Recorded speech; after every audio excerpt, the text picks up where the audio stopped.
সম্প্রতি ভারত ও পাকিস্তানের মধ্যে যুদ্ধ চলাকালীন উত্তেজনায় টনক নড়েছে বাংলাদেশের। যে কোনো মূল্যেই বাংলাদেশের আকাশসীমায় যোগ করতে হবে যুদ্ধ বিমান।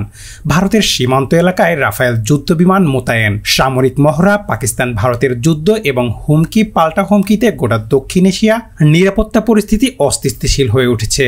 এমন একটি সময়ে বাংলাদেশও আর বসে নেই। ভূ রাজনৈতিকভাবে দুই প্রতিবেশীর মাঝখানে অবস্থানকারী বাংলাদেশ সামান্য একটি সামরিক সংঘর্ষই তার ভূখণ্ড ও নিরাপত্তার উপর প্রভাব ফেলতে পারে। আর তাই বাংলাদেশ এখন তার সামরিক কৌশল, বিশেষ করে আকাশ প্রতিরক্ষা ব্যবস্থার দিকে আরো মনোযোগ দিচ্ছে।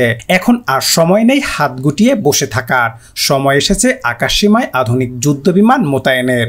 সময় এসেছে বাংলাদেশের সামরিক কৌশলকে নতুন করে গড়ে তোলার।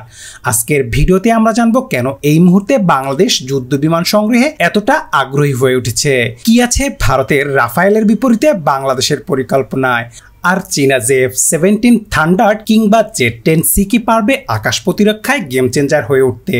চলুন দর্শক, চলে যাই মূল ভিডিওতে।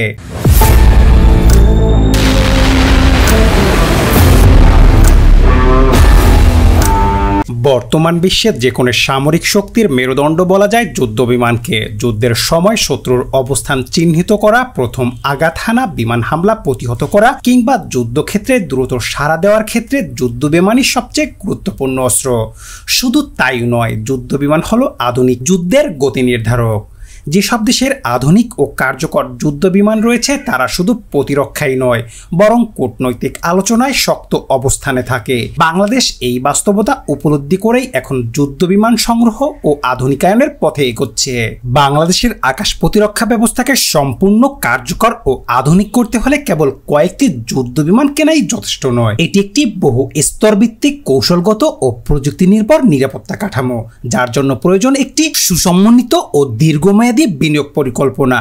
একটি পূর্ণাঙ্গ আকাশ প্রতিরক্ষা করতে হলে প্রথমেই প্রয়োজন হবে অত্যন্ত 10 থেকে 12টি আধুনিক মাল্টিরোল যুদ্ধ বিমান, যেমন চতুর্থ বা পঞ্চম প্রজন্মের জেট, যেগুলো রয়েছে রিওয়ার্ড ভিজুয়াল রেঞ্জ, মিসাইল বহনের ক্ষমতা, অত্যন্ত রাডার ও ইলেকট্রনিক ওয়ারফেয়ার সিস্টেম। এসব যুদ্ধ বিমানের প্রতিটির দামই আন্তর্জাতিক বাজারে 800 থেকে 1200 কোটি টাকা, অর্থাৎ শুধু বিমানগুলোর জন্যই খরচ হতে পারে আনুমানিক 10,000 কোটি টাকার কাছাকাছি। তবে এখানেই শেষ নয়। একটি কার্যকর আকাশ প্রতিরক্ষা যুদ্ধ বিমানগুলোকে সমর্থন দিতে হবে শক্তিশালী radar system, ground control centre, anti air missile defence system এবং মোবাইল আকাশ প্রতিরক্ষা ইউনিট দ্বারা। এছাড়া লাগবে আধুনিক প্রশিক্ষণ কেন্দ্র, সিমুলেটর, মেইনটেন্যান্স ও রক্ষণাবেক্ষণ ইউনিট, ফুয়েল এবং অস্ত্র সরবরাহ চেইন এবং কৌশলগত ঘাঁটি।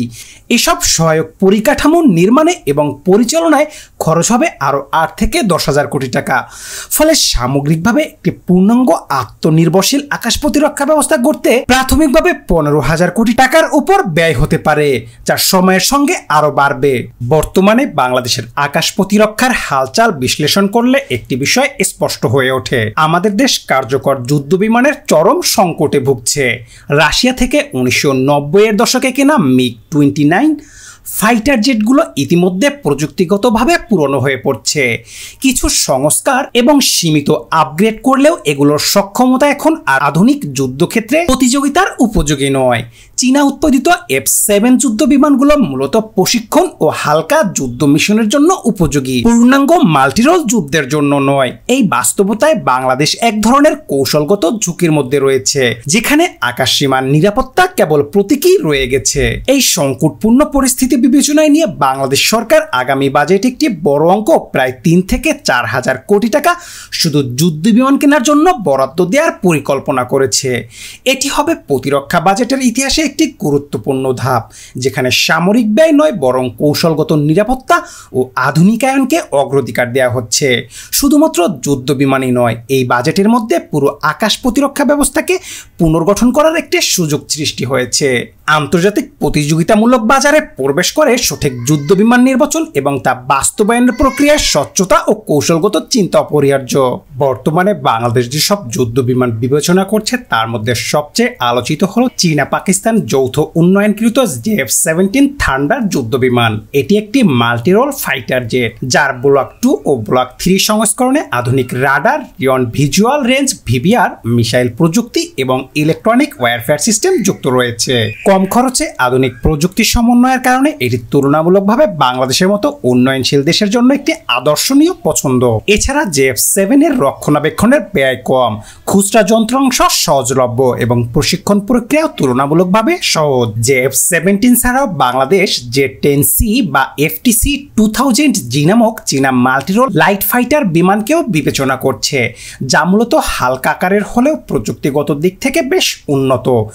এটি রাডার ইভেশন ক্ষমতা সম্পন্ন এবং আকাশ ও ভূমি মিশনের দক্ষতা প্রদর্শন করতে সক্ষম। Z-10C ফাইটার মূলত চীনের নিজস্ব প্রযুক্তিতে তৈরি হয়। এটি আন্তর্জাতিক বাজারে আরও সাশ্রয়ী মূল্যে পাওয়া যাচ্ছে।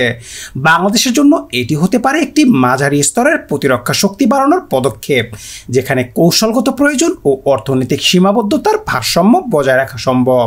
যুদ্ধ বিমান কিনলেই আকাশ প্রতিরক্ষা নিশ্চিত করা হয়ে যায় না, এজন্য সমন্বিত রাডার সিস্টেম এবং গ্রাউন্ড সাপোর্ট ইউনিটের প্রয়োজন হয়, যা বিমানগুলোর চলাচল, নির্দেশনা এবং মিশন সম্পাদনে সহায়তা করতে পারে।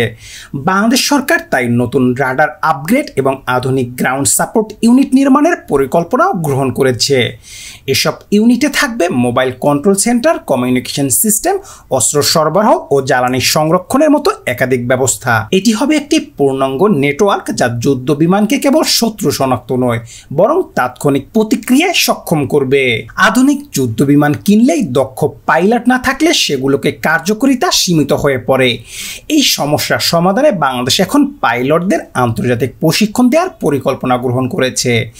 এর আওতায় উন্নত দেশগুলো যেমন চীন, তুরস্ক, মালয়েশিয়া, এমনকি কিছু নেটো সদস্য দেশের কাছ থেকে আধুনিক যুদ্ধ কৌশল এবং অপারেশন ট্রেনিং গ্রহণ করা হবে। প্রশিক্ষণে শুধু বিমান চালানোই নয়, বিভিন্ন যুদ্ধে পরিস্থিতিতে তাৎক্ষণিক সিদ্ধান্ত নেওয়া, কমিউনিকেশন, ইলেকট্রনিক ওয়ারফেয়ারে অংশগ্রহণের ক্ষমতা বাড়ানো হবে। এসব প্রশিক্ষণ ভবিষ্যতে বাংলাদেশকে দক্ষ এবং আত্মনির্ভরশীল বিমান বাহিনী গঠনে সহায়তা করবে। বাংলাদেশ যদি JF-17 থান্ডার বা Z-10C বিমান আসে, তবে তা ভারতের বহুল আলোচিত রাফায়েল যুদ্ধ বিমানের বিরুদ্ধে সরাসরি প্রতিযোগিতা করতে না পারলেও একটি প্রতীকী কৌশলগত প্রতিরোধ তৈরি করতে পারবে। ভারতের রাফায়েল অত্যন্ত আধুনিক, কিন্তু JF-17 ব্লক 3 সংস্করণে AESC রাডার, ইলেকট্রনিক জ্যামার ও দীর্ঘপাল্লার মিসাইল রয়েছে, যা একে এককভাবে হুমকি মোকাবিলায় সক্ষম করে। অন্যদিকে পাকিস্তানের JF-17 সিরিজের সাথেও যদি বাংলাদেশ সমমানের বিমান সংগ্রহ করে, তাহলে দক্ষিণ এশিয়ার আকাশসীমায় ভারসাম্য রক্ষা করার সম্ভব হবে। প্রতিপক্ষ জানবে যে বাংলাদেশ এখন শুধু কাগজে কলমে নয়, বাস্তবে একটি আকাশ প্রতিরক্ষায় শক্তিশালী দেশ। যুদ্ধ বিমান যুদ্ধক্ষেত্রে ব্যবহারের জন্য নয়, এটি একটি দেশের সার্বভৌমত্ব ও কৌশলগত অবস্থানের প্রতীক। বাংলাদেশের ভূরাজনৈতিক অবস্থান, ভারতের প্রভাব, চীনের সঙ্গে সম্পর্ক এবং সামগ্রিক নিরাপত্তা পরিবেশ বিবেচনায় যুদ্ধ বিমান কেবল সামরিক প্রয়োজন নয়, বরং কূটনৈতিক ও অর্থনৈতিক নীতির অংশ হয়ে উঠেছে। ভবিষ্যতে এই বিমানগুলো দক্ষিণ এশিয়ার শান্তিরক্ষা, জাতিসংঘ মিশনে অংশগ্রহণ কিংবা প্রতিরোধমূলক কৌশল হিসেবে ব্যবহৃত হতে পারে। তাই আধুনিক যুদ্ধ বিমান সংগ্রহ শুধু অস্ত্র নয়, এটি একটি কৌশলগত বিনিয়োগ, যা বাংলাদেশের নিরাপত্তা ও মর্যাদা রক্ষায় বড় ভূমিকা রাখবে।